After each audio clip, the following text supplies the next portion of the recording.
What are we expecting from this game? Because I'm still not quite convinced by Chelsea just yet, even though it felt as though things were a little bit rosier, but they can be a bit hit and miss, Chelsea. Yeah, I think this is the sort of game where you expect Arsenal to go and win confident, but Chelsea, they can pick these performances out. It wouldn't surprise me if Chelsea won this game. You know, Chelsea got quality players, let's not forget. If you look at Chelsea's squad of players, brilliant result last night for them. And this is a test where Arsenal fans probably want to see, come on, Arsenal, can you go and beat Chelsea? Can you get back to the top of the table? And probably test of where Arsenal are or where they can go. They go and beat Chelsea away. You start thinking, this is actually a title challenge, Ali. You know, they're not coming unstuck against anyone, really. Yes, they lost to Manchester United, but since then they've been on fire. They absolutely have. It's a real great game to look forward to, guys. It really is. There's a couple of smashing games coming up at the weekend, and this is one of them. I agree with you, guys. I think Chelsea have certainly been the more inconsistent team out of the two of them, but on their day, Chelsea can beat anybody. I look at the Spurs game at home where, you know, I thought they, if not battered Spurs, they were by far and away the better team, and Spurs came back and got a late equaliser. This is a massive test. The Arsenal fans right now, I think, Gab, Natalie, the Arsenal fans would bite your hand off for a draw right now. And it's not a defeatist attitude. I just think I still think that would be a statement of intent, going to somewhere like the Bridge, one of your biggest rivals, and not been beaten.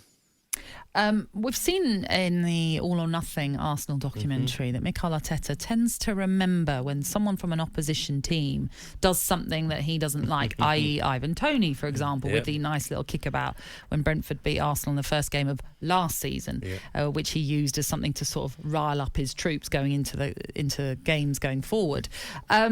I don't know if you've seen Pierre-Emerick Aubameyang's advert for BT, where he is saying, it's nothing personal, Arsenal. I'm back, I'm ready, and I'm blue. I imagine Arteta will use that in some way to kind of spur on his team. But are you surprised? I am surprised, and I feel like BT Sport would have been buzzing with getting him to say them words. It adds more spice to the game, more viewers, of course.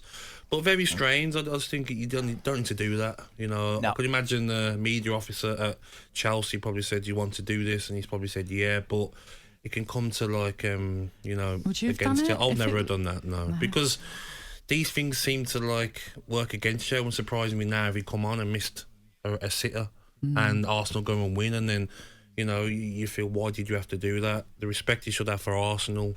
Yes, he fell out with Arteta, but the fans loved Aubameyang, so I think it's a silly thing to do, and he could regret that. Right, okay. Would you do that, Ali? No.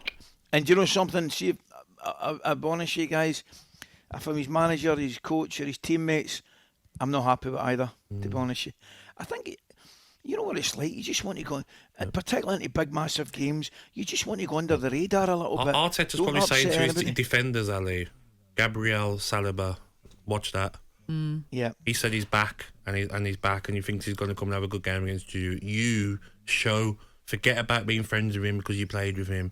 This guy, you stop him. If you have to kick him, whatever you got to do, you stop Aubameyang. What I would say is, I think the Chelsea media department would have okayed it. I'm sure BT Sport would have had to ask them if it's all right for them to say it. So they obviously thought, why not? Give it sometimes some. The media department can get it wrong. Look at I'm assuming when Wolves against them, Wolves played Forest. The social media guy, probably out of a job now, putting up that it was the tweet. Forest. It was the other way around, wasn't it? Yeah, it was Forest. Put the tweet up and then go on to lose. That's right. Why would you do that before a game? Give another team. Because everyone likes to spice things up a little bit. That's what it is. Anyway, Chelsea against Arsenal. Back it up. Yeah, that's true enough. You got to be able to back it up. So can Aubameyang back it up then on Sunday? You can find out live here on talkSPORT. Chelsea against Arsenal. talkSPORT Breakfast, waking you up Monday to Friday morning from 6 a.m.